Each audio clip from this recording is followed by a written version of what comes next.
তো ইমাম মাহদী আলাইহিস সালাম তাম দুনিয়া শাসন করবেন আল্লাহর দ্বীন মতো, কোরআন মতো। আর খেলাফতের হেডকোয়ার্টার কোথায়? এজন্য বলেছি অসভ্য মার্কিনীরা, পশ্চিমারা, আমেরিকানরা বলছে আমরা গাজাকে, ফিলিস্তিনকে শেষ করে দিব। আর আমরা বলছি আমেরিকা বলতে, পশ্চিমের দেশ বলতে পৃথিবীর মানচিত্রে আগামীতে কোনো দেশ থাকবে না। একটু আগে একটা হাদিস বলে এসেছি না, কিয়ামতের আগে কয়টা ঘটনা ঘটবে? আমি বলেছিলাম 3টা ভূমিকম্প ঘটবে পৃথিবীর 3 দিকে। কার মনে আছে? একটা ঘটবে কোথায়?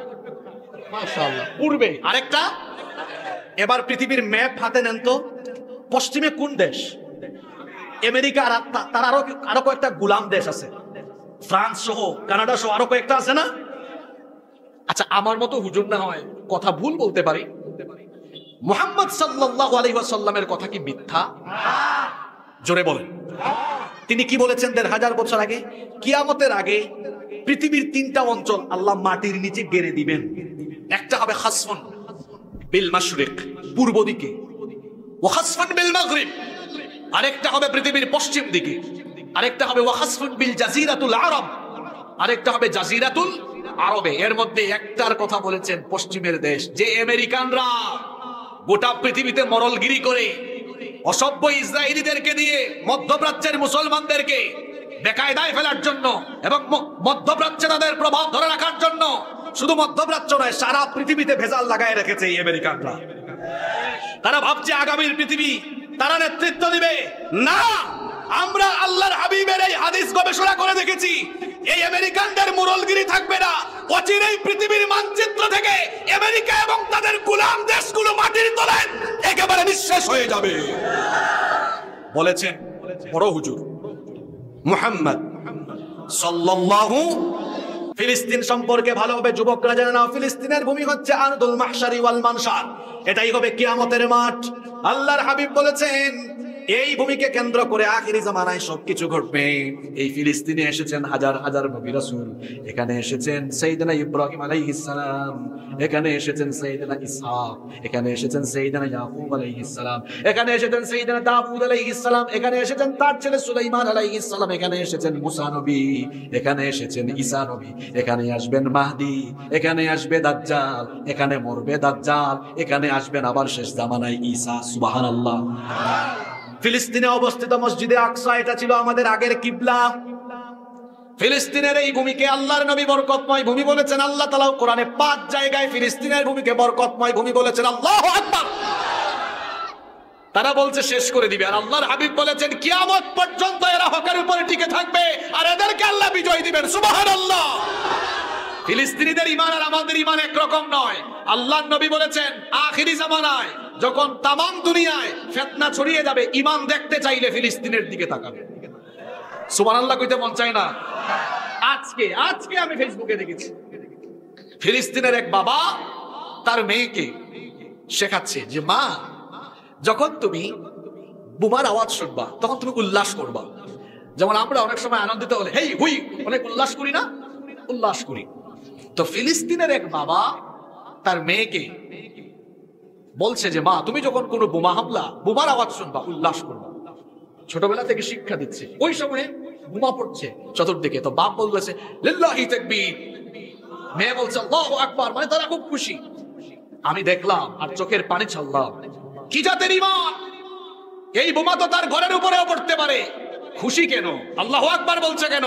কারণ তারা জানে এই মৃত্যু সাধারণ মৃত্যু নয়। কাফিরদের হাতে ইসলামের পক্ষে মরা মানেই হচ্ছে শাহাদাতের সুধা পান করা। আল্লাহু আকবার। তাদের ঈমান আর আমাদের ঈমান একরকম নয়।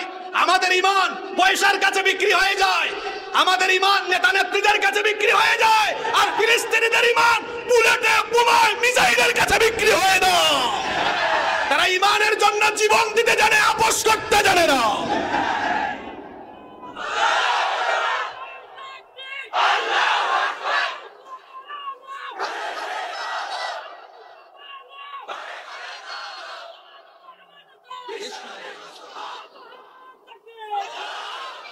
দশটা ঘটনা ঘটবে না যতদিন কিয়ামত হবে না, ততদিন কোন 10টা ঘটনা শোনেন? আল্লাহর নবী বললেন, 1 নাম্বার হচ্ছে দুখান। কিয়ামতের আগে গোটা দুনিয়া ধোঁয়াশাচ্ছন্ন হয়ে যাবে, ধূম্রজাল হয়ে যাবে। ধোঁয়াকে আপনারা আপনাদের এলাকায় আঞ্চলিক ভাষায় কি বলেন? ধোঁয়া। নাম্বার 2 নাম্বার মাসিহুদ দাজ্জাল, দাজ্জালের আগমন হওয়া। 3 নাম্বার হচ্ছে ওয়াদাব্বা,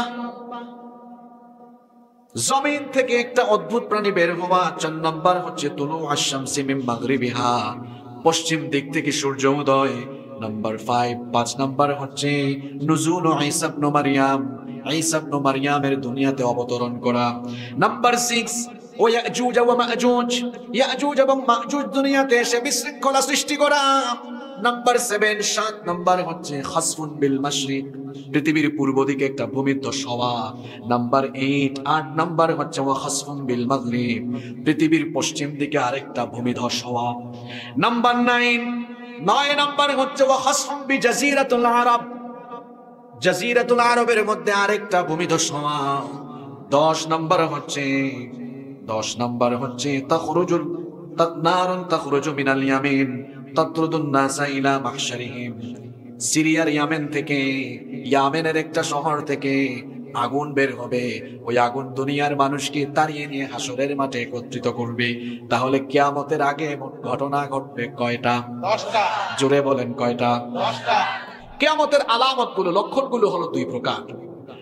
কিছু আলামতকে বলা হয় আলামাতুস সুগরা, আর কিছু আলামতকে বলা হয় আলামাতুল কুবরা। আরবি বললাম, অর্থাৎ কিছু আলামত ছোট, কিছু আলামত বড়। কিয়ামতের ছোট ছোট আলামত প্রায় 131টা আছে।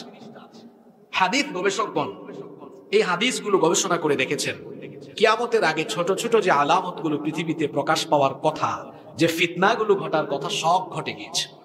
কোনোটা কয়েকবার রিপিট হয়ে গিয়েছে। আর কিয়ামতের যে বড় বড় 10টা আলামত, এই 10টা আলামত কিভাবে প্রকাশ পাবে জানেন? শোনেন, আল্লাহর হাবিব বলেছেন কিয়ামতের এই বড় 10টা আলামত হলো মালার দানার মতো। মালা বুঝেন আপনারা? পাবনায় কি ওটাকে মালা বলেন? আচ্ছা, মিল আছে তো আপনাদের সাথে আমাদের অনেক কিছু। সুতার মালায় দানা ঢোকানো হয়, দানা বা পুঁতি না? মাশাআল্লাহ, একটু সহযোগিতা করবেন আমাকে। পুঁতি। তো এই সুতার মালাটা যদি ছিঁড়ে যায়, তাহলে পুঁতিগুলো কি থাকবে না? একটা একটা করে সব বের হয়ে যাবে, একটা একটা করে সব বের হয়ে যাবে। নবীজি বলেছেন, সুতার মালা ছিঁড়ে গেলে যেমন পুঁতি একটার পর একটা পড়ে যায়, কিয়ামতের বড় 10টা ঘটনা একটা ঘটলে বাকিগুলো একটার পর একটা প্রকাশিত হয়ে যাবে। আল্লাহু আকবার। এই বড় আলামতগুলো প্রথমটাই হলো দুনিয়াতে ইমাম মাহদির আগমন হওয়া। আপনারা কি ইমাম মাহদি আলাইহিস সালামের নাম শুনেছেন? আপনারা ভাবতে পারেন, হুজুর আজকে আমাদের মাহফিলে আপনি কোন বিষয়ে ওয়াজ আরম্ভ করবেন?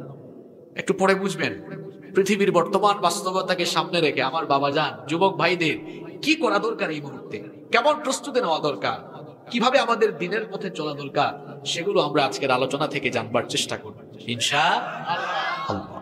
ইমাম মাহদি আলাইহিস সালাম পৃথিবীতে আসবেন, আপনাদের কি মনে কারো ডাউট আছে নাকি? কোনো সন্দেহ আছে? মাহদি হচ্ছেন কিয়ামতের আগে সকল কাফির, মুশরিক, বেঈমান, মুনাফিক, স্বৈরাচার এবং জালিমের জমদূত হয়ে দুনিয়ায় আগমন করে সকল জালিম শক্তিকে পৃথিবীর মাটির নিচে গেড়ে দিয়ে ইসলামের পতাকা তিনি উড়িয়ে দিবেন।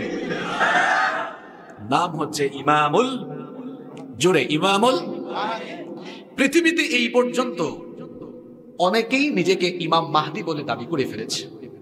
এখন প্রশ্ন হচ্ছে, আসল মাহদি চিনব কিভাবে? আসল মাহদির পরিচয় কি? তার বৈশিষ্ট্য কেমন হবে? আপনারা কি জানতে চান? বড় হুজুর এগুলো বলে গিয়েছেন আগে, আমি তো ছোট হুজুর। বড় হুজুর হলেন মুহাম্মাদুর রাসূলুল্লাহ সাল্লাল্লাহু আলাইহি ওয়াসাল্লাম। যুবক ভাইয়েরা, আজকে যুবকরাই হচ্ছে আমার সম্বোধনের মূল জায়গা। তাই বলে বাবারা রাগ করবেন না, আপনাদের উদ্দেশ্য আমার কথা অনেক। যুব সমাজের উদ্দেশ্যে কথা বলার আজকে আরো অনেক বেশি দরকার, কারণ এই যুবকরা হচ্ছে ইসলামের সম্পদ। এই যুবকদের চরিত্র যদি নষ্ট হয়ে যায়, তাহলে আমাদের মুসলিম উম্মাহ ক্ষতিগ্রস্ত হয়ে যাবে, আমাদের সমাজ ভেঙে যাবে। নৈতিক অবক্ষয় যখন দেখা দিবে, তখন সমাজ রাষ্ট্রের কুপ্রভাব তার উপরে গিয়ে পড়ে যাবে। এজন্য যুবক ভাইদেরকে সচেতন ভাবে শোনার জন্য আমি অনুরোধ করছি। আমরা সবাই মনোযোগী থাকতে পারবো তো? ইমাম মাহদী আলাইহিস সালামকে আমরা 10টি বৈশিষ্ট্যের মাধ্যমে চিনতে পারবো। আসল মাহদী হবেন যিনি, 10টি বৈশিষ্ট্যের অধিকারী হবেন তিনি। পাবনার মানুষ জুড়ে বলেন ইমাম মাহদী, তাকে আমরা চিনতে পারবো কয়টি বৈশিষ্ট্যের মাধ্যমে? আসতে বলবেন না, জুড়ে বলেন কয়টি? নাম্বার 1, মুস্তাদরাক হাকিমের ভেতরে হাদিস বর্ণিত হয়েছে, আবু সাঈদ আল খুদরি রাদিয়াল্লাহু আনহু হাদিসের বর্ণনাকারী সাহাবী, তিনি বলেছেন, নবীজি বলেছেন, ইয়াখরুজু ফি আখিরি উম্মতি আল মাহদি। কোন যুগে মাহদী আসবেন শোনো, আল্লাহর নবী বলেছেন আমার উম্মতের আখিরি জামানায়, কিয়ামতের আগে আখিরি জামানায় ইমাম মাহদীর আগমন ঘটবে। তাহলে ইমাম মাহদী আসবেন কিয়ামতের আগে, আখিরি জামানায়, শেষ জামানায়। বলেন তো আমরা কি এখন শেষ জামানায় আছি নাকি প্রথম জামানায় আছি? শেষ জামানায় ইমাম মাহদী আসবেন। নাম্বার 2 নাম্বার হচ্ছে ইমাম মাহদী কোন বংশের, কোন বংশ থেকে আসবেন শুনেন। আমাদের বাংলাদেশের কারো বংশ থেকে আসবেন নাকি? কোন বংশ থেকে তিনি আসবেন শুনেন। ইমাম আহমদ বিন হাম্বল তার মুসনাদের ভেতরে এবং আবু দাউদ শরীফে ওই হাদিস বর্ণিত হয়েছে, আল্লাহর হাবিব বলেছেন, আল মাহদিয়্যু ইতরাতি মিন ওয়ালাদি ফাতিমা। আল্লাহর নবী বলেছেন আমার কলিজার টুকরা মেয়ে ফাতেমা, তার গর্ভ থেকে, আমার কলিজার টুকরা মেয়ে ফাতেমা রাদিয়াল্লাহু আনহার সন্তানদের বংশধারা থেকে ইমাম মাহদীর আগমন ঘটবে। তাহলে ইমাম মাহদী হবেন নবীজির বংশের। সবাই জুড়ে বলেন কোন বংশের? নবীজির কলিজার টুকরা মেয়ে ফাতিমাতুজ জাহরা রাদিয়াল্লাহু আনহার সন্তানদের বংশধারা থেকে তার আগমন ঘটবে। নাম্বার 3 নম্বর হলো ইমাম মাহদীর নাম কি হবে, বাবার নাম কি হবে শুনেন। আল্লাহর হাবিব বলেছেন, লা ইয়াযহাবুদ দুনিয়া হাত্তা ইয়াবআসাল্লাহু রাজুলাম মিন আহলি বাইতি। আল্লাহর নবী বলেছেন ততদিন পর্যন্ত দুনিয়া ধ্বংস হবে না, ততদিন পর্যন্ত দুনিয়ার ক্ষয় হবে না, লয় হবে না, যতদিন না আমার বংশ থেকে একজন এসে তামাম দুনিয়ার বুকে খিলাফত প্রতিষ্ঠা না করেন। তার পরিচয় কি হবে, নাম এবং বাবার নাম কি হবে? আল্লাহর হাবিব বলেছেন, ইউআতি উসমুহু ইসমি ওয়াসমা আবি ইসমা আবি। তার নাম হবে আমার নামে, তার বাবার নাম হবে আমার বাবার নামে। আমার নাম হচ্ছে মুহাম্মদ, আমার নাম হচ্ছে আহমদ। মাহদী হয়ে যিনি আসবেন তার নাম হবে মুহাম্মদ, তার নাম হবে আহমদ। সবাই বলেন তো দেখি নবীজির বাবার নাম কি? আসতে বলবেন না, জোরে বলেন নবীজির বাবার নাম কি? আল্লাহর নবী বলেছেন ওয়াসমা আবি ইসমা আবি। মাহদী হবেন তিনি, আমার বাবার নামও আব্দুল্লাহ, তার বাবার নামও হবে আব্দুল্লাহ। অর্থাৎ কিয়ামতের আগে ইমাম মাহদী হয়ে যিনি আসবেন তার নাম হচ্ছে মুহাম্মদ বিন আব্দুল্লাহ। সুবহানাল্লাহ পড়বেন না? মাহদী হচ্ছে তার নাম, তার লকব, তার উপাধি। মাহদী আরবি শব্দ, এটার অর্থ হচ্ছে সুপথ প্রাপ্ত, হেদায়াত প্রাপ্ত। তিনি মানুষকে হেদায়াতের পথে পরিচালিত করবেন। সুবহানাল্লাহ। কয়টা বললাম? 3টা। কয়টা? আপনার কি মনে রাখতে পারছেন না? আপনার মানুষ তো রাষ্ট্রপতি হয়ে গিয়েছে, ডেপুটি স্পিকার হয়ে গিয়েছে, হ্যাঁ, গোটা বাংলাদেশ আপনাদের নিয়ন্ত্রণে এখন। কিন্তু আপনারা যদি মনে রাখতে না পারেন, এটা তো শরমের ব্যাপার, লজ্জার ব্যাপার। 1 নাম্বার বলেছি তিনি আসবেন আখিরি জামানায়। 2 নাম্বার বলেছি তিনি হবেন নবীর বংশের। 3 নাম্বার তার নাম হবে নবীর নামে, বাবার নাম হবে নবীজির বাবার নামে। 4 নাম্বার হলো ইমাম মাহদীর দৈহিক বৈশিষ্ট্য কেমন হবে শুনেন। আল্লাহর নবী বলেছেন আল মাহদিয়্যু মিন্নি আজলাল জাবহা আকনাল আনফ। আল্লাহর নবী বলেছেন ইমাম মাহদী, তার এই ললাট, তার কপাল হবে প্রশস্ত, কপাল হবে সুন্দর, কপাল হবে উজ্জ্বল, নাক হবে উঁচু। নাম্বার 5 নাম্বার ইমাম মাহদী দুনিয়াতে কখন আসবেন? আল্লাহর নবী বলেছেন হিনা ইউমলাউল আরদু জাওরান ওয়া যুলমা। গোটা দুনিয়াতে যখন জুলুম আর অত্যাচারে ভরে যাবে, গোটা দুনিয়ায় যখন অত্যাচার ও বিচার, নির্যাতন, নিপীড়ন, যখন গোটা দুনিয়াতে নির্যাতন নিপীড়নে গোটা দুনিয়াটা ভরপুর হয়ে যাবে, ন্যায় বিচার থাকবে না, ইনসাফ থাকবে না, সত্য কথা বলার মানুষও থাকবে না, সত্যের পক্ষে দাঁড়িয়ে টিকে থাকা যাবে না। সত্যপন্থী মানুষেরা যখন জেলখানায় থাকবে, হারামখোরেরা যখন জেলখানার বাহিরে থাকবে, চতুর্দিকে যখন মুসলমানদের উপরে নির্যাতন নিপীড়ন নেমে আসবে, ওই জামানায় ইমাম মাহদীকে যিনি পাঠাবেন সবাই বলেন তিনি কি? আজকের দুনিয়ায় তো কোনো অত্যাচার বিচার নাই। আজকের দুনিয়ায় তো সত্যপন্থীরা খুব আরামে আছে। আজকের দুনিয়ার অবস্থা হলো চোর ডাকাত সন্ত্রাস চাঁদাবাজ বুক ফুলিয়ে জেলখানার বাহিরে হাঁটে, আর কোরআনের দায়রা জেলখানার মধ্যে জীবন যাপন করে। তার মানে বোঝা গেল হাইনা ইউমলাউল আরদু যুলমান ওয়া জাওরা, গোটা দুনিয়াতে যখন জুলুম চলবে, মুসলিমদের পক্ষ হয়ে জালিমদেরকে খতম করার জন্য যাকে আল্লাহ পাঠাবেন তার নাম ইমাম।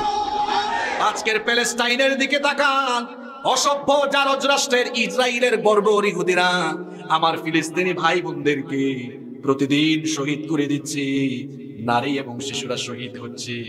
আর হাসপাতালের মধ্যেও আমাদের ভাই বোনরা ইহুদিদের বর্বরতা থেকে রক্ষা পাচ্ছে। কঠিন অবস্থা। আজকে খবর দেখলাম ইসরায়েলের প্রতিরক্ষা মন্ত্রণালয় বলছে যে হামাসের সুড়ঙ্গগুলোতে আমরা বিষাক্ত রাসায়নিক প্রয়োগ করে এদেরকে নিঃশেষ করে দেব। আর নবীজি বলেছেন কিয়ামতের আগে, কিয়ামতের আগ পর্যন্ত আমার উম্মতের সবচেয়ে খাঁটি ঈমানদার যে অঞ্চল, যে মাটির উপরে থাকবে, যে ভূমির উপর থাকবে, সেটা হচ্ছে শাম, শাম অঞ্চলে। বর্তমান ফিলিস্তিন, সিরিয়া, লেবানন, জর্ডান, কয়টা দেশের নাম বলেছি? যুবকরা মনোযোগী। ফিলিস্তিন, সিরিয়া, লেবানন, জর্ডান, এই চারটি অঞ্চল নবীজির সময়ে ছিল শাম। নবীজির সময়ে কি ছিল? এই চার অঞ্চলের সম্পর্কে আল্লাহর হাবিব স্পেশাল দোয়া করেছেন। আল্লাহর নবী বলেছেন, আল্লাহুম্মা বারিক লানা ফি শামিনা ওয়া ফি ইয়ামানিনা, হে আল্লাহ আপনি আমাদের শাম এবং ইয়ামেনে বরকত দাও। উপস্থিত সাহাবীরা বললেন, ওয়া ফি নাজদিনা ইয়া রাসূলুল্লাহ, সবাই পড়েন সাল্লাল্লাহু আলাইহি ওয়াসাল্লাম। ওগো আল্লাহর রাসূল আপনি আমাদের নজদের জন্য দোয়া করেন। নবীজি আবারো বললেন, আল্লাহুম্মা বারিক লানা ফি শামিনা ওয়া ফি ইয়ামানিনা, হে আল্লাহ আপনি আমাদের শাম এবং ইয়ামেনে বরকত দেন। সাহাবীরা বললেন, ওয়া ফি নাজদিনা, আমাদের নজদের জন্য আপনি দোয়া করেন। নবীজি আবারো বললেন, আল্লাহুম্মা বারিক লানা ফি শামিনা ওয়া ফি ইয়ামানিনা, হে আল্লাহ আপনি আমাদের শাম এবং ইয়ামেনের মধ্যে বরকত দেন। নবীজি বরকতের দোয়া করলেন কয়বার? জুড়ে বলেন কয়বার? সাহাবারা বললেন, ওগো আল্লাহর হাবিব কেন আপনি আমাদের নজদের জন্য দোয়া করছেন না? নবীজি বললেন, হুনাকা জালাজিল ওয়াল ফিতানু ফি আখিরিজ জামান, হুনাকা জালাজিল ওয়াল ফিতানু ওয়া ফিহি কারনুশ শাইতান। আল্লাহর হাবিব বললেন, শোনো, নজদের জন্য এজন্য দোয়া করলাম না, শেষ জামানায় কিয়ামতের আগে এই নজদের মধ্যে ভয়াবহ ভূমিকম্প হবে, ফিতনা ছড়াবে, অশ্লীলতা, অসভ্যতা, শয়তানি কাজ ছড়াবে। আপনারা বলবেন, হুজুর নজদ আবার কোন অঞ্চল? মুহাদ্দিসগণ নজদ দ্বারা দুইটা অঞ্চলকে উদ্দেশ্য করেছেন। হয় এটা দ্বারা ইরাকের নজদ উদ্দেশ্য, আবার আরবিতে সৌদি আরবের হিজাজের উঁচু ভূমিকেও নজদ বলা হয়। ১৫০০ বছর আগে নবীজি কি কথা বলে গেলেন? বললেন আখিরি জামানায় এই সব অঞ্চলে অশ্লীলতা, বেহায়াপনা, নোংরা বিছড়াবে। আজকের সৌদি আরবে তাকায় দেখেন, হালাল নাইট ক্লাব চালু হয়ে গিয়েছে, সিনেমা হল চালু হয়ে গিয়েছে, অশ্লীলতা, বেহায়াপনা চালু হয়ে গিয়েছে। তার মানে কিয়ামত নিকটবর্তী হয়ে গিয়েছে। বরকতের দোয়া করেছেন আল্লাহর নবী শামের ব্যাপারে। কেন? ফিলিস্তিনের এই মুজাহিদদের জন্য আল্লাহ কেন, আল্লাহর নবী কেন দোয়া করেছেন শুনেন। আল্লাহর নবী বলেছেন, লা তাযালু তাইফাতুম মিন উম্মতি ইউকাতিলুনা আলাল হক যাহিরিনা ইলা ইয়াউমিল কিয়ামাহ, আমার উম্মতের একদল লোক কিয়ামত পর্যন্ত হকের উপরে লড়াই করতে থাকবে। গোটা দুনিয়া তাদের বিরোধিতা করে, তাদের বিরুদ্ধে যদি ঐক্যবদ্ধ হয়ে যায় তাও অসুবিধা নাই, ওই মুজাহিদদেরকে আমি আল্লাহ সহযোগিতা করে বিজয় দান করব। সাহাবীরা বললেন, নবীজি কোন অঞ্চলের ব্যাপারে বলছেন? নবীজি বললেন, আহলুশ শাম, শাম অঞ্চলের উম্মতদের ব্যাপারে বলছি।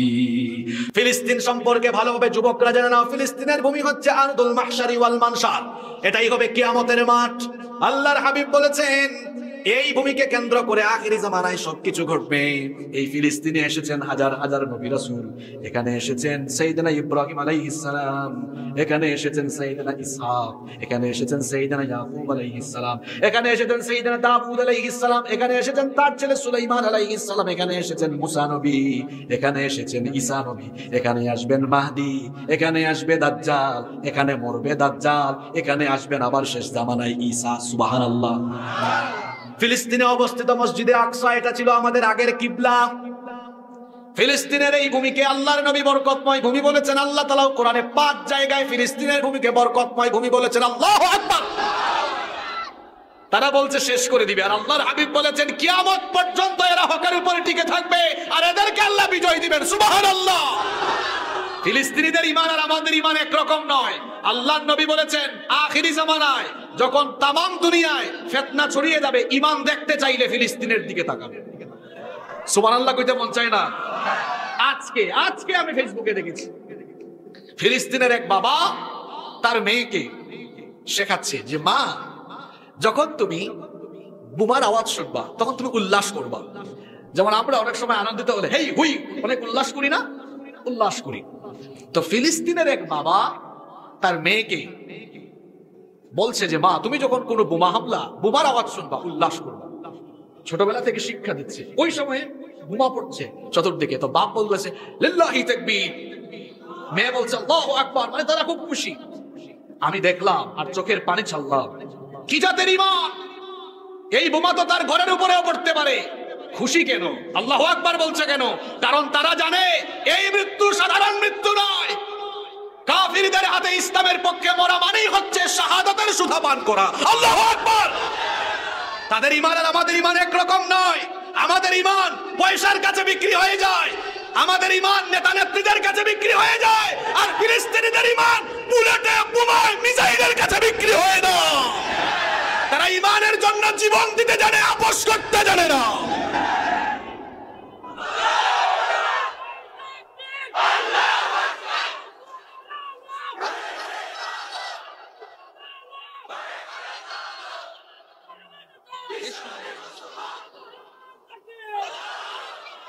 কষ্ট হচ্ছে আপনাদের?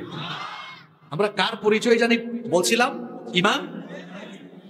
ইমাম মাহদী আলাইহিস সালামের 10টা বৈশিষ্ট্য বলছিলাম, তার মধ্যে 5 নাম্বার বলছিলাম হাইনা ইউমলাউল আরদু যুলমান ওয়া জামরান, যখন গোটা দুনিয়া জুলুম অত্যাচারে ভরে যাবে তখন ইমাম মাহদী আলাইহিস সালাম আসবেন। আজকের ফিলিস্তিনিরা নির্যাতিত, আগামীর বিশ্বকে শাসন করবে এই ফিলিস্তিনিরা। এই যুবকরা শুনেন, আমার বাবাজানরা শুনেন, কি বললাম? আগামীর বিশ্ব শাসন করবে। জোরে বলেন। এটা আবেগী কথা নয়, ওয়াজের মাঠ গরম করা কথা নয় তো এটা। তাহলে বলবেন হুজুর কথার বাস্তবতা কোথায়? বাস্তবতা হলো ইমাম মাহদী সৌদি আরবে আসবেন না। ইমাম মাহদী তিনি আসবেন পূর্ব দিক থেকে, মক্কায় তার প্রকাশ পাবে, এটা একটু পরে বলবো। কিন্তু তিনি যখন গোটা দুনিয়ায় খেলাফত প্রতিষ্ঠা করবেন, খেলাফতের হেডকোয়ার্টার হবে সৌদি আরবে নয়, বাংলাদেশে নয়। কোথায় কোথায় কোথায়? আমাদের বাংলাদেশে যে যখন সরকারে আসেন, সরকার প্রধানের অফিস কোথায়? আপনাদের পাবনায় রাষ্ট্রপতি পাইয়া আপনারা কি অফিস আদালত সব পাবনায় নিয়ে আসছেন নাকি? মহামান্য রাষ্ট্রপতির অফিসও কোথায়? তিনি বঙ্গভবনে থাকেন। কোথায়? ঢাকায়। তো ইমাম মাহদী আলাইহিস সালাম তামাম দুনিয়া শাসন করবেন আল্লাহর দ্বীন মতো, কোরআন মতো। আর খেলাফতের হেডকোয়ার্টার কোথায়? এজন্য বলেছি অসভ্য মার্কিনীরা, পশ্চিমারা, আমেরিকানরা বলছে আমরা গাজাকে, ফিলিস্তিনকে শেষ করে দিব। আর আমরা বলছি আমেরিকা বলতে, পশ্চিমের দেশ বলতে পৃথিবীর মানচিত্রে আগামীতে কোনো দেশ থাকবে না। এটা ওয়াজের মাঠ গরম করা বক্তব্য নয়। একটু আগে একটা হাদিস বলে এসেছি না, কিয়ামতের আগে কয়টা ঘটনা ঘটবে দেখি তো। বিলের মাছ, চলন বিলের মাছ, আত্রাই নদীর মাছ খেয়ে খেয়ে তাদের ব্রেইন কতটা শার্প হলো। আমি বলেছিলাম 3টা ভূমিকম্প ঘটবে পৃথিবীর 3 দিকে। কার মনে আছে? একটা ঘটবে কোথায়? মাশাআল্লাহ, পূর্বে। আরেকটা? এবার পৃথিবীর ম্যাপ হাতে নেন তো, পশ্চিমে কোন দেশ? আমেরিকা, আর তার আরো কয়েকটা গোলাম দেশ আছে, ফ্রান্স সহ, কানাডা সহ আরো কয়েকটা আছে না? আচ্ছা, আমার মতো হুজুর না হয় কথা ভুল বলতে পারি। মুহাম্মদ সাল্লাল্লাহু আলাইহি ওয়াসাল্লামের কথা কি মিথ্যা? জোরে বলেন। তিনি কি বলেছেন 1500 বছর আগে? কিয়ামতের আগে পৃথিবীর 3টা অঞ্চল আল্লাহ মাটির নিচে গেড়ে দিবেন। একটা হবে খাসফুন বিল মাশরিক, পূর্ব দিকে, ওয়া খাসফুন বিল মাগরিব। আরেকটা হবে পৃথিবীর পশ্চিম দিকে। আরেকটা হবে ওয়া খাসফুন বিল জাজিরাতুল আরব। আরেকটা হবে জাজিরাতুল আরবে। এর মধ্যে একটার কথা বলেছেন পশ্চিমের দেশ, যে আমেরিকানরা গোটা পৃথিবীতে মরলগিরি করে অসভ্য ইসরায়েলিদেরকে দিয়ে মধ্যপ্রাচ্যের মুসলমানদেরকে বেকায়দায় ফেলার জন্য এবং মধ্যপ্রাচ্যে তাদের প্রভাব ধরে রাখার জন্য, শুধু মধ্যপ্রাচ্য নয়, সারা পৃথিবীতে ভেজাল লাগায় রেখেছে এই আমেরিকানরা। তারা ভাবছে আগামীর পৃথিবী তারা নেতৃত্ব দিবে। না, আমরা আল্লাহর হাবিবের এই হাদিস গবেষণা করে দেখেছি, এই আমেরিকানদের মুরলগিরি থাকবে না। অচিরেই পৃথিবীর মানচিত্র থেকে আমেরিকা এবং তাদের গোলাম দেশগুলো মাটির তলায় একেবারে নিঃশেষ হয়ে যাবে বলেছেন বড় হুজুর মুহাম্মদ সাল্লাল্লাহু। আপনাদের কি বিশ্বাস হয় নাকি হয় না? ইমাম মাহদী আলাইহিস সালামের 5টা পরিচয় বললাম। নাম্বার 6 নম্বর হলো ইমাম মাহদী যখন আসবেন দুনিয়ায়, তখন দুনিয়ার অবস্থা কি হবে? আল্লাহর হাবিব বলেছেন, ইয়ামলাউল আরদা কিসতান ওয়া আদলান কামা মুলিআত যুলমান ওয়া জাওরা। তিনি আসার আগে পৃথিবী যেমন জুলুম অত্যাচারে ভরপুর ছিল, তিনি আসার পরে জুলুম অত্যাচার নিপীড়নকে দূর করে দিয়ে গোটা দুনিয়াকে ন্যায় আর ইনসাফে ভরে দিবেন। আরো আস্তে বলেন সুবহানাল্লাহ। তিনি যখন দুনিয়ায় আসবেন, দুনিয়াতে কেমন রহমত নেমে আসবে শুনেন। আল্লাহর হাবিব বলেছেন, ইয়াসকিহিল্লাহুল গায়থ। আসমান থেকে তখন রহমতের বারিধারা নাজিল হবে। তখন অবস্থা এমন হবে, তুখরিজুল আরদা নাবাতাহা, তখন জমিন থেকে ফসলের সমারোহ ভরে যাবে। এরপরে ওয়ায়ুতিল মালা সিহাহান, ইমাম মাহদী আলাইহিস সালাম সুষম বন্টন নীতি চালু করবেন। সুষম বন্টন নীতি। শোনেন, সুষম বন্টন নীতি থাকলে একটা সমাজ বা রাষ্ট্র উন্নতি উচ্চ শিখরে চলে যায়। যেখানে সুষম বন্টন নীতি থাকে না, সেখানের মধ্যে কোনো উন্নতি থাকে। আমার দেশ কত নেয়ামতের দেশ। আমার বাড়ি সিলেটে। সিলেটে গিয়েছেন কেউ? কে কে গেছেন? মাশাআল্লাহ মাশাআল্লাহ, আপনারা অনেকে গিয়েছেন। আমাদের সিলেটে গেলে দেখবেন দেশের 70% চা সিলেট থেকে উৎপন্ন হয়। সিলেটে আছে পাথরের খনি, আছে কয়লার খনি, আছে গ্যাসের খনি, এত সম্পদ আর সম্পদ। এদিকে আপনাদের পাবনার দিকে আসলে দেখা যায় দেশের সব দুধ আর ঘি আপনাদের এলাকায়, এত মাছ আপনাদের এলাকায়। চলনবিল, আত্রাই নদী, আরো বেশ কয়েকটা নদী আছে, মাছ আর মাছ। ঈশ্বরদী আছে, এদিকে আবার পদ্মা নদীও আছে। তারপরে উত্তরবঙ্গে গেলে দেখা যায় তিস্তা ব্যারেজে, তিস্তা নদীর মধ্যে বালুর উপরে দেখেছি ভুট্টার চাষ। জয়পুর হাটে গেলে দেখা যায় আলু আর আলু। চট্টগ্রামে যান, কক্সবাজারে যান, দেখবেন লবণের চাষ, মাছ, শুটকি, পান। এই দেশে সম্পদ আর সম্পদ, এত সম্পদ। আমাদের পরে স্বাধীনতা লাভ করেছে এমন কিছু দেশ আছে যারা এখন বিরাট ধনী। শুধু তাই নয়, যে কাতারের লোকজন ভূমধ্য সাগরে মাছ ধরতো, মাছ বিক্রি করে করে খাইতো, আজকের ছোট্ট দেশ কাতার পৃথিবীর শীর্ষ ধনী, ঠিক কিনা? ওয়ার্ল্ড কাপ পর্যন্ত আয়োজন করেছে, যুবকরা পড়াশোনা করবা জানবা। কাতার আমাদের দেশের তুলনায় অনেক ছোট, মাত্র 10,000 বর্গ মাইলের একটা ছোট্ট দেশ। এরাও স্বাধীনতা পেয়েছে 71 সালে, আমরাও পেয়েছি 71 সালে। তারা স্বাধীন হয়েছে ব্রিটিশ থেকে, আর আমরা স্বাধীন হয়েছি বর্বর পাকিস্তানি থেকে। আমাদের পরে স্বাধীন হয়েছে এমন বহু দেশ আছে, ধনীদের তালিকায় চলে গিয়েছি। আমার দেশে এত সম্পদ, এত নেয়ামত, কেন আমরা এখনো উন্নতির চোখ দেখি না? কারণ সামনে পিছে ডানে বামে চোর বাটপারের অভাব নাই, সুষম বন্টন নীতি নাই। আমার দেশে আছে যেমন পাথরের খনি, কয়লার খনি, গ্যাসের খনি, সম্পদের খনি। এগুলোকে চেটে পুটে লুটপাট করে খাওয়ার জন্য আছে চুট ডাকাতের খনি। এজন্য আমার দেশের স্বাধীনতার স্থপতি মরহুম বঙ্গবন্ধু শেখ মুজিবুর রহমান সাহেব যথার্থই বলেছেন, আমি ভিক্ষা করে করে আনি আর চাটার দলেরা চেটে পুটে খেয়ে সব শেষ করে ফেলে। যথার্থ বলেছেন তিনি, যথার্থই বলেছেন তিনি। তিনি আরো বলেছিলেন, মানুষ দেশ স্বাধীনের পরে পায় রাস্তাঘাট, হ্যাঁ, সম্পদের খনি, এই খনি সেই খনি, আমি পাইছি চোরের খনি।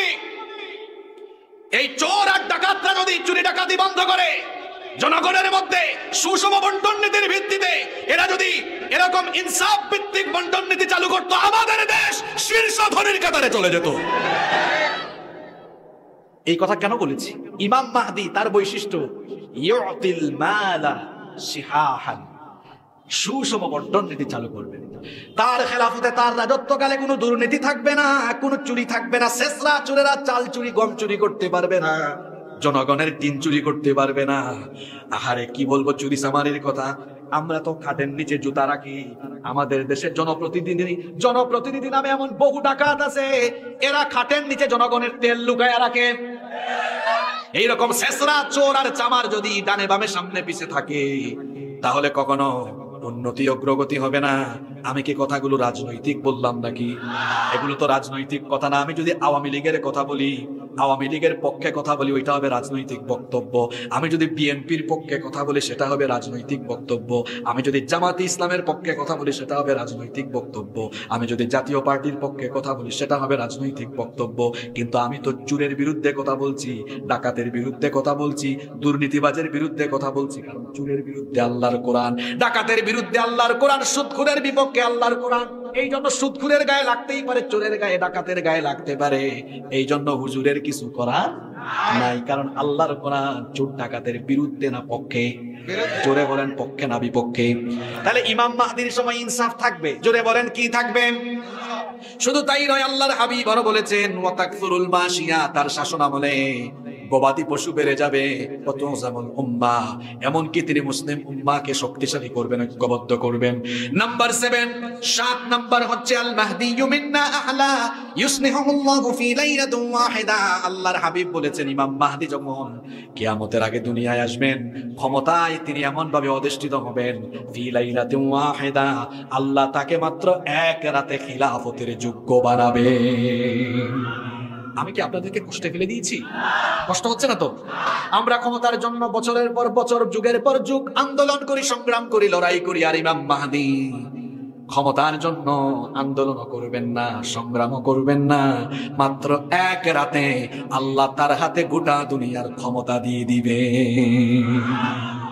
নাম্বার 8 নাম্বার হচ্ছে ইমাম মাহদি যখন আসবেন, মাহদি বিরোধী লোকেরা তখন ঐক্যবদ্ধ, মাহদি বিরোধী লোকেরা ঐক্যবদ্ধ হয়ে ইমাম মাহদিকে হত্যার জন্য সৈন্যবাহিনী পাঠাবে।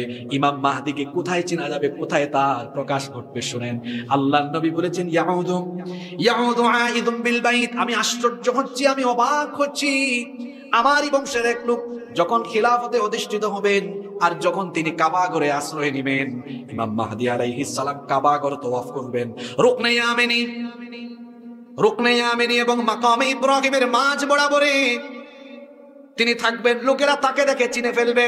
আসল মাহদি যিনি হবেন, তিনি তাকে নিজেই মাহদি বলে পরিচয় করবেন না, দাবি করবেন না, মানুষকে তার হাতে বায়াত গ্রহণের জন্য বলবেন না, বরং গোটা দুনিয়ায় তখন এমন বিপদ মুসিবত ছেয়ে যাবে, কাবা ঘরের মধ্যে লোকজন তওয়াফরত অবস্থায় তখন ইমাম মাহদিকে দেখে চিনে ফেলবে।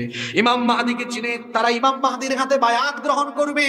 আর মাহদি বিরোধী লোকেরা, অর্থাৎ দুনিয়ার কাফির, মুশরিক, বেঈমান, বর্বর ইহুদি সহ মুনাফিক, বেঈমান, জালিম গুলো তখন ঐক্যবদ্ধ জোট বানিয়ে তারা তাদের একটি সম্মিলিত সেনাবাহিনী পাঠাবে মাহদিকে হত্যা করার জন্য। শুনতেছেন তো আপনারা? ওই যে একটু আগে বলছিলাম না, আসল মাহদি চিনবেন কেমনে? আসল মাহদি হবেন যিনি কেউ মারতে পারবে না তাকে। এখন পর্যন্ত দুনিয়ায় অনেকে নিজেকে ইমাম মাহদি বলে দাবি করেছে। যুবক ভাইদের কাছে ফোন আছে না? গুগল শরীফে সার্চ করবেন, সব পাবেন। সর্বশেষ দুনিয়াতে ইমাম মাহদি বলে একজন দাবি করেছে 1980 সালে। তার নাম হচ্ছে মুহাম্মদ বিন আব্দুল্লাহ আল কাহতানি। মুহাম্মদ বিন আব্দুল্লাহ আল কাহতানি 1980 সালে সৌদি আরবের সেই সময়ের সরকার তখন একটা ফোর্স পাঠিয়ে ওই নকল মাহদির বুককে গুলে দিয়ে জাজরা করে দিয়েছে, শেষ। কারণ আপনারা বলবেন হুজুর আসল মাহদিকে কি এরকম হত্যা করা যাবে নাকি? বোমা, বুলেট, মিসাইল বা ক্ষেপণাস্ত্র দিয়ে তাকে কি হত্যা করা যাবে নাকি? শোনেন, আল্লাহর নবী বলেছেন যখন মাহদির আত্মপ্রকাশ ঘটবে, মাহদি বিরোধী লোকেরা একটা সম্মিলিত শক্তিশালী সেনাবাহিনী পাঠাবে ইমাম মাহদিকে হত্যা করার জন্য। মাহদি তখন কাবা ঘরে থাকবেন, মসজিদে হারামের মধ্যে থাকবেন। আর ওই সম্মিলিত বাহিনী যখন মাহদিকে হত্যা করার জন্য তারা যখন রওনা করবে, ফাইদা কানু বিবাইদা মিনাল আরদি খুসিফা বিহিম, বাইদা নামক একটা যাওয়ার পরে, বাইদা নামক একটা জায়গায় উপস্থিত হওয়ার পরে ওই সম্মিলিত সেনাবাহিনীকে আল্লাহ মাটির তলায় ধসাইয়া দিবেন। আল্লাহু আকবার। তাহলে ইমাম মাহদি হবেন যিনি হত্যা, তাকে কেউ হত্যা করতে পারবে? জুড়ে বলেন, কেউ হত্যা করতে পারবে? ইমাম মাহদির আগমনের খবর যখন গোটা দুনিয়ায় ছড়িয়ে যাবে, খুরাসান থেকে সর্বপ্রথম কালো পতাকা বাগিয়ে এক লোক তুর্কমেনিস্তান, আফগানিস্তান, ওই অঞ্চল থেকে প্রথম লোকেরা কালো পতাকা নিয়ে ইমাম মাহদির সৈন্য হবে। আমাদের হায়াতে যদি আমরা মাহদিকে দেখে ফেলি, মাহদির খবর পাই, আমরাও মাহদির সৈন্য হতে রাজি আছি না নাই? দেখি তো কারা কারা রাজি, দুহাত তুলে আল্লাহকে দেখান। মাশাআল্লাহ, লিল্লাহি তাকবীর, লিল্লাহি তাকবীর। হাত নামান। যারা যাবেন না তাদের ব্যাপারে নবীজি কি বলেছেন শুনেন। فَإِذَا رَأَيْتُمُوهُ فَبَايِعُوهُ وَلَوْ حَبًّا عَلَى الثَّلْجِ। মাহদির আগমনের খবর যখন পাবা, তখন বরফের উপর দিয়ে হামাগুড়ি দিয়ে হলেও মাহদির হাতে তোমরা বায়াত গ্রহণ করবা। এবার আসেন নাম্বার 10, 10 এবং সর্বশেষ বৈশিষ্ট্য হলো ইমাম মাহদি দুনিয়াতে আসার পরে কতদিন তিনি রাজত্ব করবেন, কতদিন তিনি ক্ষমতায় অধিষ্ঠিত থাকবেন। আল্লাহর নবী বলেছেন, আবু দাউদ শরীফে হাদিস বর্ণিত হয়েছে, নবীজি বলেছেন ইয়ামলিকু 7 সিনিন ওয়া ফি রিওয়ায়াতিন উখরা 9 সিনিন। নবীজি বলেছেন ইমাম মাহদি 7 বছর, কোন বর্ণনা এসেছে 9 বছর, অর্থাৎ 7 কিংবা 9 বছরে তিনি রাজত্ব করবেন। আল্লাহু আকবার। ইমাম মাহদির কয়টা বৈশিষ্ট্য বললাম? কয়টা? আপনাদের কষ্ট হচ্ছে? এখন লাইনে তুলেছি আপনাদেরকে, আরো চমৎকার চমৎকার তথ্য পাবেন ইনশাআল্লাহ। আমলি অনেক কথাও থাকবে। মামুনরা এসেছেন না? মামুনদের উদ্দেশ্যে অনেক ওয়াজ আছে আজকে ইনশাআল্লাহ। আপনারা থাকবেন তো না উঠে দৌড় মারবেন? ইনশাআল্লাহ। ইমাম মাহদি আলাইহিস সালাম তাম দুনিয়ার মুসলমানকে সুসংগঠিত ঐক্যবদ্ধ করবে। ওই সময়ে আবার মুসলমানদের মধ্যে ফিতনা চালানোর জন্য চলে আসবে মাসিহুদ দাজ্জাল। মাসিহুদ দাজ্জালের নাম শুনেছেন তো আপনারা? এর নাম হচ্ছে, এর পুরা নাম, যেমন আমাদের অনেকের নাম আছে না, এই যে পোস্টারে দেখেন মকবুল হোসেন, আপনাদের এমপি সাহেব, ওনার পুরা নাম, সুন্দর নাম ওনার। তারপরে আবু ইউসুফ আলী মোল্লা, এরপরে এখানে অনেকের নাম আছে, গোলাম হাফিজ রঞ্জু, লোকমান হোসেন, সুন্দর সুন্দর নাম সবার। এই যে পুরা নাম, তো দাজ্জালের পুরা নাম হচ্ছে মাসিহুদ দাজ্জাল। তার নাম মাসিহ কেন, তার নাম দাজ্জাল কেন, এটা আগে শুনেন। মাসিহ, ঈসা আলাইহিস সালামকে বলা হয় মাসিহ ইবনে মারইয়াম, তো ঈসা আলাইহিস সালামকে মাসিহ বলা হয়, আবার দাজ্জালের নামও মাসিহ। তো একজন তো ভালো নবী আর একটা শয়তান, শুধু শয়তান না, শয়তান থেকেও আরো খারাপ, তো দুইজনের নাম মাসিহ কেন? এবার শুনেন, ঈসা আলাইহিস সালামকে মাসিহ বলা হয় এই কারণে, মাসিহ শব্দটার সাথে আপনারা পরিচিত। আপনারা যখন অজু করেন, অজু করার সময় একটা অঙ্গ ধৌত না করে কি করেন? কি করেন? মাসিহ করেন। মাসিহ শব্দটি মাসহুন থেকে এসেছে। মাসিহ মানে হলো মুছা, মাসিহ মানে হলো মুছা। ঈসা আলাইহিস সালামকে মাসিহ বলা হয় কেন জানেন? ঈসা আলাইহিস সালামের মুজিজা ছিল, তিনি যখন কোনো অন্ধ ব্যক্তির চোখের উপরটা মাসিহ করে দিতেন, আল্লাহ ওই অন্ধ ব্যক্তির চোখের আলো ফিরাইয়া দিতেন। ঈসা আলাইহিস সালাম যখন কোনো কুষ্ঠরোগীর গা হাত দিয়ে মাসিহ মুছে দিতেন, আল্লাহ তার কুষ্ঠরোগ ভালো করে দিতেন। এখন প্রশ্ন হলো, হুজুর দাজ্জালকে মাসিহ বলা হয় কেন? দাজ্জালের একটা চোখ, চোখের ভ্রু সুদ্ধা চামড়ার আবরণ দিয়ে মুছে দেওয়া থাকবে, একটা চোখ থাকবে না, কানা দাজ্জাল। তার একটা চুল থাকবে, একটা চোখও থাকবে চামড়ার নিচে মুছা, এজন্য তাকে বলা হয় কি? মাসিহ। আবার মাসিহ শব্দের আরেকটা অর্থ হলো ভূপৃষ্ঠে বিচরণকারী। এই দাজ্জাল মক্কা মদিনা ছাড়া গোটা দুনিয়ায় ঘুরে বেড়াবে আর মানুষের মধ্যে ফিতনা চালাবে, যেহেতু সে ভূপৃষ্ঠে বিচরণ করবে, এজন্য তার নাম হচ্ছে মাসিহ। এখন প্রশ্ন হচ্ছে, হুজুর তাহলে তার নাম দাজ্জাল কেন? দাজ্জাল শব্দটি আরবি আদ-দাজলু মূল ধাতু থেকে এসেছে। এটার অর্থ হলো, আরবি ডিকশনারি খুললে দেখবেন অর্থ হলো আল খালাত, ইয়ানি সত্যের সাথে মিথ্যা সংমিশ্রণ ঘটানো, প্রতারণা করা, ধোঁকাবাজি করা। দাজ্জাল হবে ধোঁকাবাজ, দাজ্জাল হবে প্রতারক, এজন্য তার নাম হলো মাসিহুদ দাজ্জাল। তারে চিনবেন কেমনে? দাজ্জালের পরিচয় বলছে, দাজ্জালের পরিচয় মোট 12টা। কয়টা? ভয় পায় না, এগুলো খুব শর্টলি বলছি।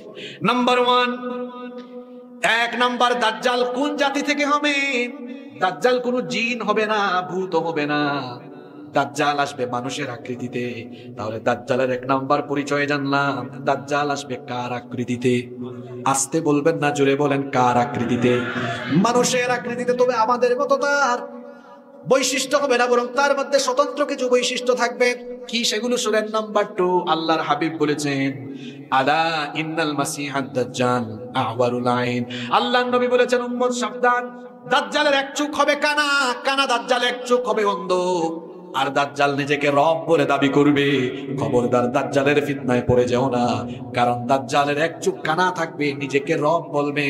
তোমরা তারা ধোকায় পড়ো না, কারণ আমাদের রব যিনি, তিনি অন্ধ নন।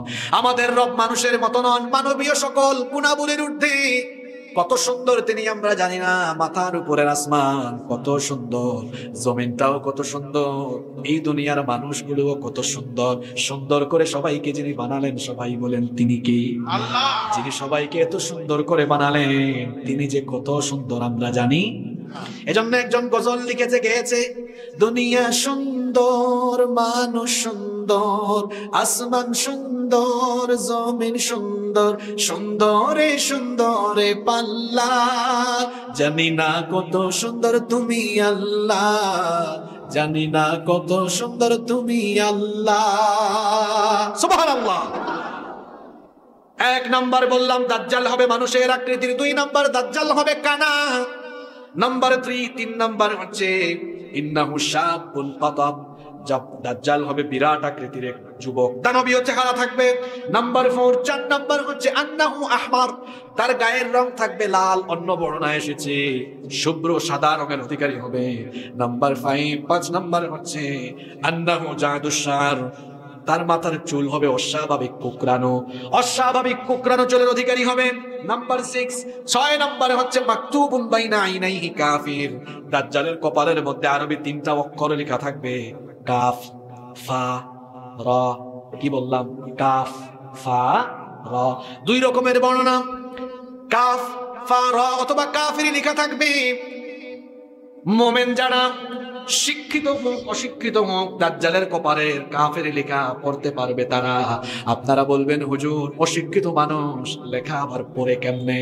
শুনেন আমার ভাইরা, অশিক্ষিত যদি লোকটা মুমিন হয়, দাজ্জালের এই কাফের লেখাটা পড়ার জন্য তার ইমানের অন্তর্দৃষ্টি যিনি খুলে দিবেন তিনি কি? আল্লাহ।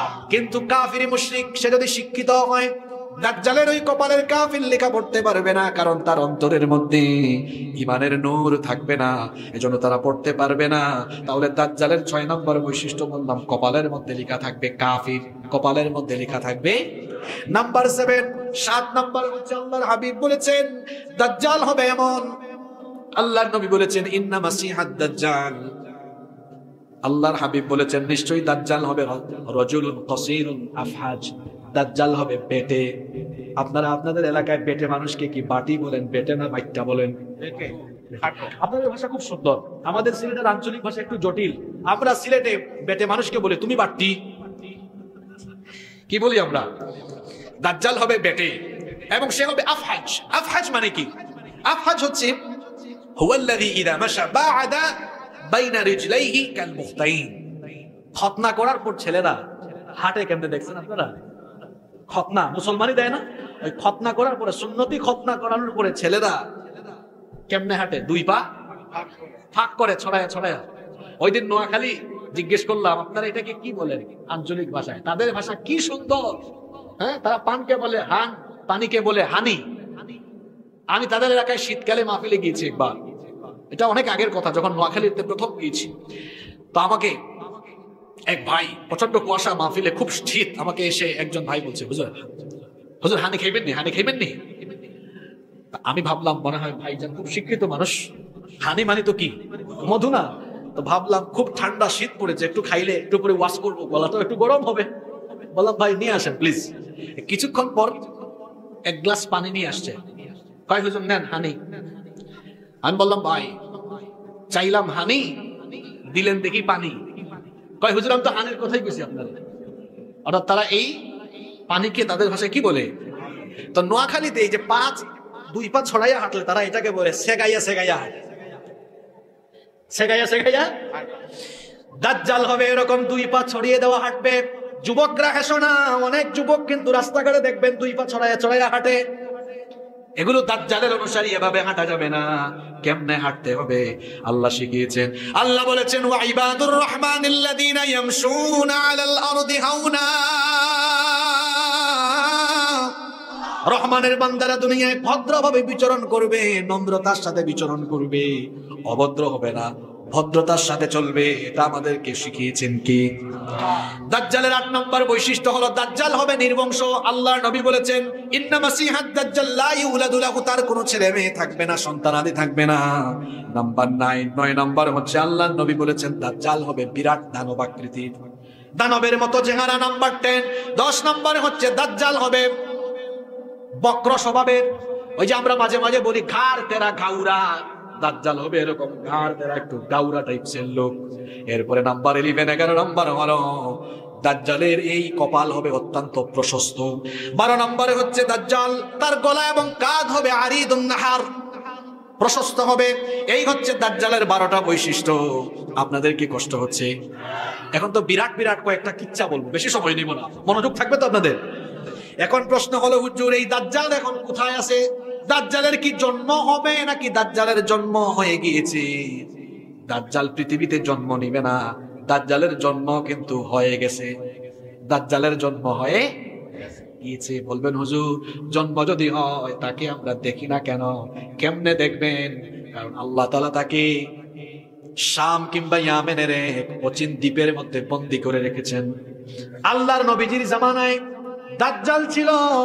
দাজ্জালের কিচ্ছা বলে গিয়েছেন মুহাম্মাদুর রাসূলুল্লাহ সাল্লাল্লাহু, একেবারে নবীজি একেবারে যেই কিচ্ছাটা সাহাবীদেরকে বলেছেন সেই কিচ্ছাটা হুবহু আপনাদেরকে বলবো।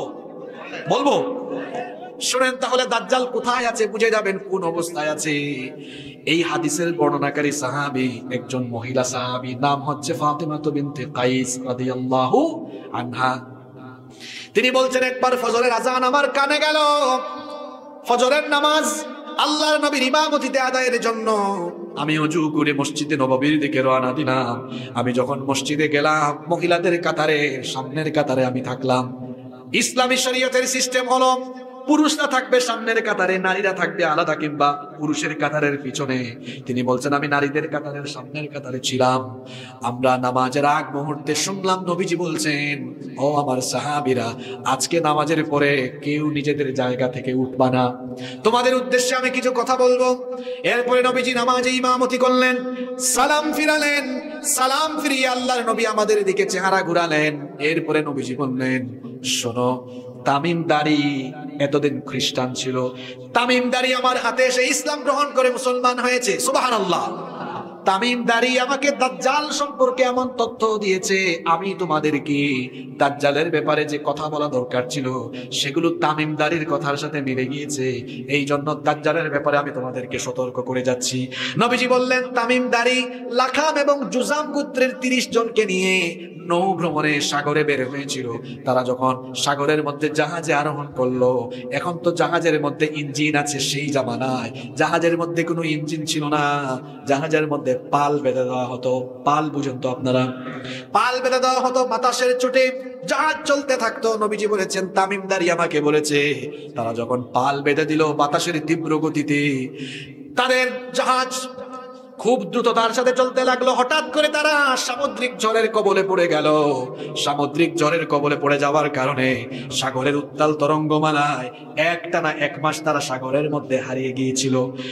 1 মাস পরে তারা হঠাৎ একটা অপরিচিত অচিন দ্বীপে সূর্যাস্তের আগ মুহূর্তে তাদের জাহাজ গিয়ে অবতরণ করলো। তারা তখন সবাই মিলে ওই অচিন দ্বীপের মধ্যে নামলো। নামার পরে কিছুক্ষণ তারা হাঁটলো, শুনতেছেন তো? হাঁটতে হাঁটতে কিছু দূরে গিয়ে তারা একটা অস্বাভাবিক প্রাণী দেখলো। এই প্রাণীর গায়ে এত বেশি লোম, অস্বাভাবিক লোম থাকার কারণে কোনটা তার শরীরের সামনের অংশ কোনটা পিছনের অংশ বোঝা যাচ্ছিল না। তারা জিজ্ঞেস করলো তুমি কি, তোমাকে দেখতে এত ভয়ঙ্কর লাগে কেন? তখন সে বলল আমার পরিচয় হচ্ছে আনাল জাসসাসা। জাসসাসা আরবি শব্দ, এটার অর্থ হলো গোয়েন্দা, গুপ্তচর। সে বলল আমি হচ্ছি গোয়েন্দা, আমি হলাম গুপ্তচর। তারা তখন বললেন অচিন এই দ্বীপে কোনো মানুষ নাই, কেউ নাই, কার গোয়েন্দাগিরি কার গুপ্তচরগিরি তুমি এখানে করো? সে বলল কিছুক্ষণ পরে টের পাবা, সামনে আগাও, আগাতে আগাতে দেখবা একটা ঘর দেখা যাবে, ওই ঘরের ভিতরে ঢুকবা। তারা এবার ওই ঘরের মধ্যে গিয়ে ঢুকলেন। ওই ঘরের মধ্যে গিয়ে দেখলেন অস্বাভাবিক কোকড়ানো চুল, প্রশস্ত ললাটের অধিকারী, অন্ধ কানা, বিরাট দানবাকৃতির এক লোক, তার হাত এবং পা শিকল দিয়ে বাঁধা। তারা গিয়ে বললেন কি ব্যাপারে তো অস্বাভাবিক অস্বাভাবিক আকৃতির, এত ভয়ঙ্কর দানব, তোমার এই অবস্থা কেন, হাত পা বাঁধা কেন, তুমি কে, তোমার পরিচয় কি? সে তখন বলল, আমার পরিচয় দিব পরে, আগে বলো তোমরা কারা, তোমাদের পরিচয় দাও। তারা বললেন, আমরা আরবের লোক, নৌ ভ্রমণে বের হয়ে সামুদ্রিক ঝড়ের কবলে পড়ে গিয়েছিলাম, এই জন্য আমরা 1 মাস সাগরে হারিয়ে গিয়েছিলাম।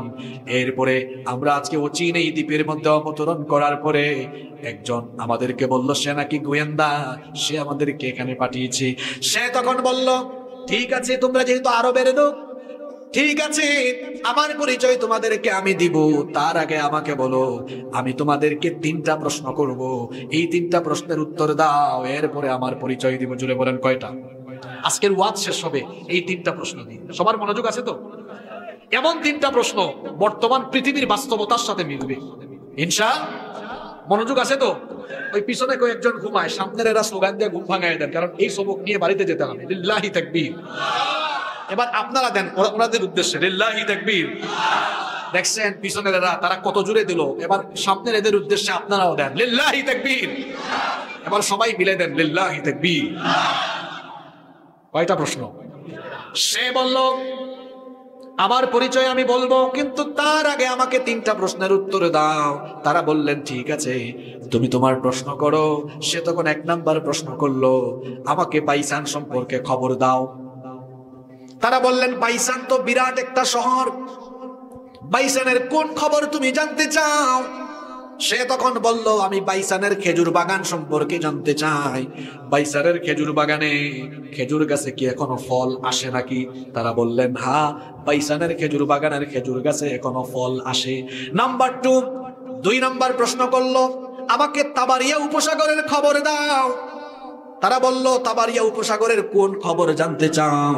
সে বলল, তাবারিয়া উপসাগরে পানি আছে নাকি পানিগুলো শুকায় গেছে? তখন তারা বললেন, তাবারিয়া উপসাগরে এখনো পানি আছে। সে তখন বলল, ঠিক আছে, সর্বশেষ প্রশ্ন হলো, জুগারের ঝর্ণার খবর আমাকে দাও। জুগারকে চিনেন? আগে জুগার হচ্ছে লূত আলাইহিস সালামের মেয়ে। তিনি যেখানে ইন্তেকাল করেছেন সেখানে তার কবর হয়েছে, কবরের পাশে একটা ঝর্ণা, ওই ঝর্ণার নাম হয়ে গেছে তার মেয়ের নামে জুগারের ঝর্ণা। তারা বললেন, জুগারের ঝর্ণার কোন খবর তুমি জানতে চাও? সে বলল, জুগারের ঝর্ণা, ওই ঝর্ণায় কি পানি আছে নাকি পানি শুকিয়ে গিয়েছে? তারা বললেন, হ্যাঁ, পানি এখনো আছে, ওই পানি দিয়ে মানুষ এখনো চাষাবাদ করে। সে তখন বলল, আমি আমার 3টা প্রশ্নের উত্তর পেয়ে গিয়েছি। তারা বললেন, 3টা প্রশ্ন করেছো, 3টা প্রশ্নের উত্তর দিলাম, এবার তোমার পরিচয় বলো। সে তখন বলল, আমার পরিচয় হলো আনা মাসিহুদ দাজ্জাল, আমি হচ্ছি দাজ্জাল। তারা তখন বললেন, তো তুমি এই অচিন দ্বীপে কি করো? শোনেন, মহাসাগরের মধ্যে এমন এমন কিছু জায়গা আছে, এই যে আকাশের মধ্যে উড়োজাহাজ চলে, প্লেন চলে, বিমান চলে, বিমানেরও কিন্তু চলার জন্য একটা ম্যাপ আছে, ওই রুট ম্যাপ দেখে দেখে পাইলটরা বিমান চালায়। মহাসাগরের সকল জায়গার উপর দিয়ে প্লেনগুলো অতিক্রম করে না, কারণ মহাসাগরের এমন কিছু ভয়াবহ জায়গা আছে, ওই জায়গা দিয়ে বিমান অতিক্রম করলে বিমান নিখোঁজ হয়ে যায়। আবার সাগরের মধ্যে যে জাহাজ চলে, পৃথিবীর 90% ব্যবসা জাহাজের মাধ্যমে চলে। জাহাজ কিন্তু সব মহাসাগরের সকল জায়গা দিয়ে অতিক্রম করে না, কারণ মহাসাগরে এমন কিছু জায়গা আছে যেখানে জাহাজ গেলে জাহাজ নিখোঁজ, একেবারে নিখোঁজ হয়ে যায়। জাহাজ চলার জন্য একটা রুট আছে। দাজ্জাল বলল, আমাকে আল্লাহ এমন এক দ্বীপে বন্দী করে রেখেছেন, এখানে কেউ কখনো পৌঁছাতে পারবে না। হয়তো তোমরা এখানে পৌঁছেছো, এখানে কোনো হিকমত আছে। আসলে হিকমত আছে, হিকমত হলো এই ঘটনার মাধ্যমে দাজ্জাল সম্পর্কে আমাদেরকে তথ্য দেওয়া। সুবহানাল্লাহ। তখন তারা বললেন, তো তুমি এখানে করো কি? তুমি কখন দুনিয়াতে আসবে? কখন তোমার আত্মপ্রকাশ ঘটবে? দাজ্জাল তখন বলল, যে 3টা প্রশ্ন করেছি, ওই 3টা প্রশ্নের উত্তরের মধ্যে আমি দাজ্জাল দুনিয়াতে আসার আলামত আছে। তারা বললেন, বুঝলাম না, একটু বুঝায় বলো। 3টা প্রশ্ন ছিল, হয়তো কেউ কেউ মনে রাখছেন, অনেকে ভুলে গেছেন। শোনেন, প্রথম প্রশ্ন করেছিল, বাইসানের খেজুর বাগানের খবর দাও। তারা বলেছিলেন, বাইসান কি বলেছি? গুগলের মধ্যে আপনারা সার্চ করবেন, যুবক ভাইরা আজকে বাড়ি থেকে ইউটিউবে দেখবেন, গুগল ম্যাপে দেখবেন যে এই নামে পৃথিবীতে জায়গা আছে কিনা। বাস্তব হওয়া দরকার, ঠিক না? তারা বললেন, বাইসানের খেজুর বাগানে খেজুর গাছ থেকে ফল আসে। দাজ্জাল বলল, যেই দিন বাইসানের খেজুর বাগানে সকল খেজুর গাছ মরে যাবে, বাইসানের খেজুর বাগানে যখন বাইসানের মূল খেজুরের গাছ থাকবে না, তখন আমি দাজ্জাল দুনিয়ায় গিয়ে ফিতনা ছড়াবো। বাইসানের খেজুর বাগানে যখন খেজুর থাকবে, আজকে বাড়িতে গিয়ে গুগল শরীফ বুঝেন তো আপনারা, গুগলে সার্চ করবেন হোয়াট ইজ বাইসান, বাইসান কি এবং বাইসান কোথায় অবস্থিত, তারপরে বাইসানের খেজুর বাগানের খেজুর গাছগুলো কোন জায়গা থেকে আনা হয়েছে, সব পরে দেখবেন, ইউটিউবেও দেখবেন। বাইসানের খেজুর বাগানে বর্তমানে বাইসানের মূল খেজুর গাছ একটাও নাই। বাইসান ছিল ফিলিস্তিনের জায়গা, এটাকে ইহুদিরা দখল করে ফেলেছে। এখন বর্তমানে ইহুদিরা ওই জায়গাকে দখল করে ফেলেছে এবং ইহুদিরা বাইসানে মরক্কো থেকে কিছু খেজুর গাছ এনে লাগিয়েছে। তাহলে আমাকে উত্তর দেন, বাইসানের খেজুর বাগানের খেজুর বাগানের মূল খেজুর গাছ আছে? জোরে আছে? বাস্তববাদ শুনে যান, দাজ্জাল যে আপনার ঘরের দরজায় এসে কোরআন আনছে, কিছুদিন পর নাচছে তা কিন্তু বর্তমানে জুগারের ঝর্ণা, এই ঝর্ণায় এক ফোঁটা পানিও, তার মানে দাজ্জাল দুনিয়াতে আসার দেরি আছে। জোরে বলেন, জুগার এটা কোথায়? এটাও ফিলিস্তিনে ছিল, ইসরায়েলের দখলদাররা দখল করেছে। আপনারা বলবেন হুজুর, এই হাদিসে যে তিনটা জায়গার কথা বলা হয়েছে, Baysan, Tabariya, sea of Galilee, Baysan, sea of Galilee, আর হচ্ছে জুগারের ঝর্ণা, তিনটা জায়গা ইহুদিরা কায়দা করে দখল করেছে কেন? আচ্ছা, ইহুদি জাতির তথ্য নিয়ে যারা পড়াশোনা করেছেন তারা জানেন, ইহুদিদের ইতিহাস, ইহুদি কিন্তু কোনো ধর্ম না, ইহুদি কোনো ধর্ম। শুনেন তাইলে কোথা থেকে আসছে, মনোযোগ আছে তো আপনাদের? একটু 2-4 মিনিট লম্বা হয়ে যাচ্ছে আলোচনা, কষ্ট হবে আপনাদের। ইহুদিরা মূলত ছিল বনি ইসরাইল, বনি ইব্রাহিম আলাইহিস সালাম, আমাদের জাতির পিতা ইব্রাহিম আলাইহিস সালামের 2জন স্ত্রী থেকে 2টা বংশধারা পৃথিবীতে প্রসিদ্ধ হয়েছে। কয়জন স্ত্রী? উনার একজন স্ত্রী হচ্ছেন হাজের বা হাজেরা। সন্তান হওয়ার পরে তার বউ, উনার বউ এবং সন্তানকে রেখে আসলেন কোথায়? মক্কায়। ওই ছেলের নাম হলো ইসমাঈল। আর আরেক স্ত্রী ছিলেন বন্ধা, সারা। উনার ঘরেও আল্লাহ সন্তান দিয়েছেন শেষ বয়সে, উনার ঘরে ছেলে হয়েছে ইসহাক। এবং তারা ছিলেন তখন ফিলিস্তিনকে, ওখানে বলা হতো তখন কেনান অঞ্চল, ফিলিস্তিন। সারার গর্ভ থেকে আসলেন ইসহাক। ইসহাকের ছেলের নাম ইয়াকুব। ইসহাকের ছেলের নাম ইয়াকুব আলাইহিস সালামের উপাধি ছিল ইসরাইল। কি ছিল? ইহুদিরা তাদের স্টেটের নাম রেখেছে ইসরাইল। এই ইসরাইল এটা ছিল ইয়াকুব নবীর উপাধি, এটার অর্থ হলো আল্লাহর বান্দা। ইয়াকুব নবীর ছিল 12টা ছেলে। কয়টা ছেলে? 10 ছেলে এক ঘরের আর 2 ছেলে আরেক ঘরের। ওই 2 জনের মধ্যে একজন ছিলেন ইউসুফ, আরেকজন হচ্ছে বিনিয়ামিন, আর বাকি 10 ভাই আরেক ঘরের। ওই ইয়াকুব নবীকে বলা হয় ইসরাইল বা ইসরাইল, আর তার সন্তানদেরকে বলা হয় বনি ইসরাইল। বনি ইসরাইল মানে হচ্ছে ইসরাইলের সন্তানগণ বা ইয়াকুব নবীর সন্তানগণ। এই 12 ছেলের মধ্যে এক ছেলের নাম ছিল ইয়াহুদা। এক ছেলের নাম ছিল কি? ইয়াহুদা। এই ইয়াহুদার বংশ থেকে পৃথিবীতে এক পর্যায়ে ইহুদি জাতির উদ্ভব হয়েছে। এটা কোনো মূলত ধর্ম না। এই ইহুদিরা শেষ নবীর, এই ইহুদিরা তাদের মাসিহের অপেক্ষায় ছিল। তারা তাদের মাসিহকে চিনতে পারে নাই, তারা তাদের মাসিহকে হত্যা করেছে। আর খ্রিস্টানরা আর ইহুদিরা তারা মনে করেছে ঈসা নবীকে তারা মেরে ফেলেছে। আর আল্লাহ কোরআনে বলেছেন ঈসা নবীকে তারা শুলে চড়াতে পারে নাই, বরং ঈসা নবীর সুরত আল্লাহ আরেকজনকে দিয়েছেন, আর ওই লোককে তারা শুলে চড়িয়েছে। ইহুদি খ্রিস্টানরা আছে মিসা নিয়ে, আমরা আছি ঈসা নিয়ে। ইহুদি খ্রিস্টানরা আছে কি নিয়ে? মিস্টার মিসা নিয়ে, আর আমরা আছি ঈসা নিয়ে। ঈসা আলাইহিস সালাম মারা যান নাই, তাকে আল্লাহ আকাশে উঠায় রেখেছেন। কারণ ঈসা নবী দোয়া করেছিলেন, আল্লাহ আমাকে শেষ নবীর উম্মত বানিও। আল্লাহ তার দোয়া কবুল করেছেন। এজন্য আখিরি জামানায় দাজ্জালকে হত্যার জন্য আল্লাহ তাআলা ঈসা আলাইহিস সালামকে পাঠালেন। সুবহানাল্লাহ। তো শুনেন, এই 3টা জায়গা ইহুদিরা দখল করেছে কেন জানেন? ইহুদিদের বিশ্বাস যে এই 3 জায়গার আলামতের সাথে দাজ্জালের আত্মপ্রকাশ সম্পর্কিত। তারা মনে করে দাজ্জাল তাদের ইমাম। ইহুদিরা মনে করে দাজ্জাল তাদের ইমাম, এবং তারা মনে করে এই দাজ্জাল আসলে তারা গোটা পৃথিবীর নেতৃত্ব পেয়ে যাবে, তারা গোটা পৃথিবী শাসন করবে। এটা তাদের স্বপ্ন। এই স্বপ্ন দুঃস্বপ্ন থেকে যাবে, কারণ এই দাজ্জালকে হত্যা করার জন্য আল্লাহ ইমাম মাহদী এবং ঈসা আলাইহিস সালামকে পাঠাবেন। আল্লাহু আকবার। আপনাদের কষ্ট হচ্ছে? 10-15 মিনিট থাকা যাবে না ইনশাআল্লাহ? কিচ্ছা তো শেষ হয় নাই এখনো। তো সে বলল, এই 3টা প্রশ্নের উত্তর দিয়ে সে তার কি করলো? পৃথিবীতে আগমনের কথা জানালো। এবার এরা বললেন, তুমি পৃথিবীতে গিয়ে কতদিন থাকবা? কানা দাজ্জাল তখন বলল, পৃথিবীতে আমার অবস্থানের সময় হবে 40 দিন। জুড়ে বলেন কতদিন? আসতে বলবেন না, জুড়ে বলেন কতদিন? 40 দিন।